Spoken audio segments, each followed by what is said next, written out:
Un mari dit à sa femme « Chérie, j'ai décidé de devenir magicien. » La femme « Ah oui?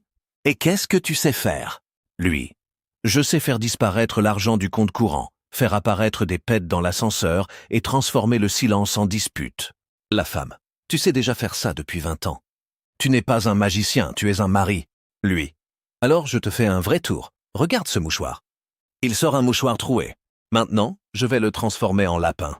Il plonge la main dans sa poche et en sort une souris morte. La femme crie. Lui, tranquille, c'est mon assistant. Il s'appelle Silvio et il est en grève depuis 1988. La femme.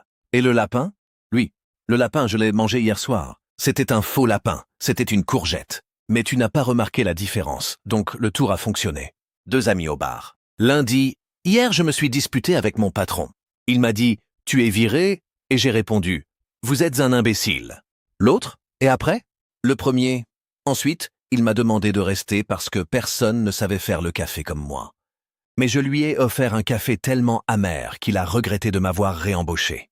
L'autre. Quel café était-ce? Le premier, un café aux fientes de goéland. Mais je ne le lui ai pas dit, je le lui ai fait goûter comme un cappuccino au chocolat. L'autre. T'es malade. Le premier. Non, je suis un artiste. Et tu sais ce qui est beau? Maintenant, il m'a promis une promotion si je lui prépare le même café chaque jour. Mais j'ai changé la recette. Je mets seulement de la poudre de guêpe et des larmes de crocodile. C'est plus léger. Un homme va chez le coiffeur et dit « Faites-moi une coupe qui me donne l'air plus jeune. » Le coiffeur prend les ciseaux et lui coupe la moitié des cheveux. Puis il s'arrête. « Vous savez, je me suis rappelé que je ne sais pas couper les cheveux. Je suis un barbier raté. Mais je sais faire des extensions avec de la ficelle. » L'homme. « De la ficelle ?» Le coiffeur. « Oui, je la trempe dans de la colle et je l'attache à votre calvitie. Ensuite, j'y mets des plumes de paon. Vous ressemblerez à un chanteur rock des années 80. » L'homme accepte. 2 heures plus tard, il a sur la tête un nid d'oiseau avec des œufs au plat. Il sort du salon et un passant lui demande « Excusez-moi, avez-vous vu un perroquet ?» L'homme « Non, pourquoi ?» Le passant « Parce que j'ai perdu le mien et vous avez le même look. » L'homme se touche la tête et une plume lui tombe dans l'œil. Il crie « Je suis devenu un arbre !» Et il se plante au milieu de la rue. La police le verbalise pour « végétation illégale ». Une dame appelle la police. « Agent, venez vite !» Il y a un voleur chez moi en train de voler mon tableau de Garibaldi. Les agents arrivent. Trouvent le voleur qui essaie d'encastrer le tableau dans une bicyclette. L'agent. « Arrêtez-vous! Vous êtes en état d'arrestation. » Le voleur. « Mais je n'ai pas encore fini.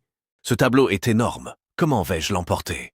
L'agent. « Ne vous inquiétez pas, nous allons vous aider. Mais d'abord, pourquoi une bicyclette ?»